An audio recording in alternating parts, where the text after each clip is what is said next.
Et la clôture, c'est le 10 mars.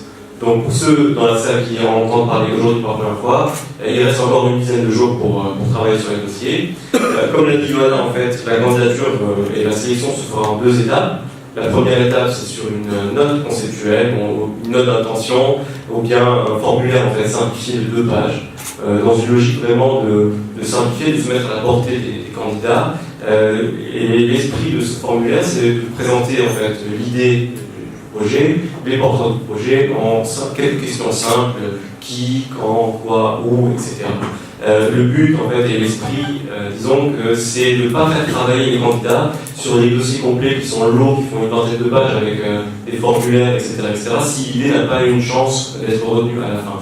Donc, on fait une présélection et ensuite on ouvre la porte aux idées qui ont vraiment une chance d'être retenues sur la belle finale. Et donc, à ce moment-là, les projets présélectionnés seront invités à travailler sur un dossier très complet et très détaillé, bien sûr, vu les montants engagés.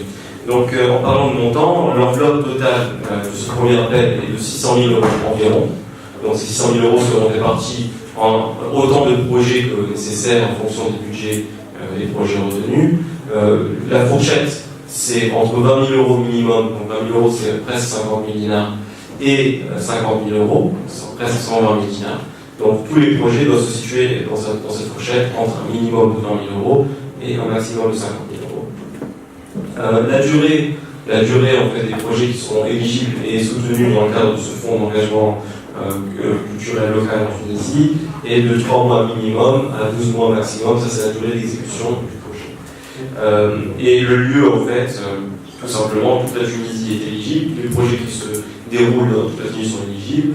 Comme l'a dit Johanna, une valeur fondamentale et un des objectifs en fait, clés de ce projet, c'est la décentralisation, c'est d'ouvrir la porte à des activités qui se déroulent en dehors des grands centres urbains, en particulier, en dehors des régions côtières, on va dire, qui sont déjà bien dotées en Tunisie, ou en tout cas relativement bien dotées par rapport aux régions intérieures.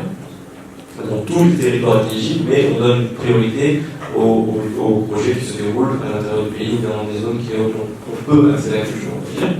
Tout simplement, ça c'est assez classique, c'est la procédure d'évaluation. Donc le projet est géré de manière classique en fonction des standards internationaux de gestion des projets de ce genre. Les dossiers retenus sont analysés pour bien qu'ils sont complets. Donc bon, ça c'est un conseil de base en fait aux candidats, et j'espère qu'il y en a beaucoup dans la salle, c'est envoyer des dossiers complets. Parce qu'une idée excellente peut tout simplement être éliminée dès le premier tour sur la base d'un dossier incomplet parce que les informations manquantes. Donc, s'il vous plaît, vérifiez une fois, 2 fois, 3 fois que le dossier est complet avant de l'envoyer. Ensuite, une fois qu'on a vérifié que le dossier est complet, on vérifie tout simplement que le dossier est dans l'esprit, présente un projet qui est dans l'esprit de ce qui va être financé. Donc, c'est un critère d'éligibilité. Est-ce que votre idée correspond tout simplement aux objectifs du projet et aux types de projets qui sont recherchés?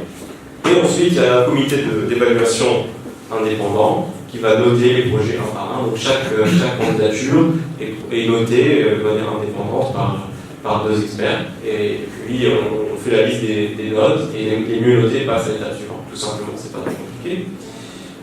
C'est financer des activités portées par la société civile tunisienne. Donc le demandeur principal doit être une ONG, on répète, c'est une question qui revient souvent. Il faut que ce soit une ONG légalement enregistrée, donc avec les statuts liés au genre, etc.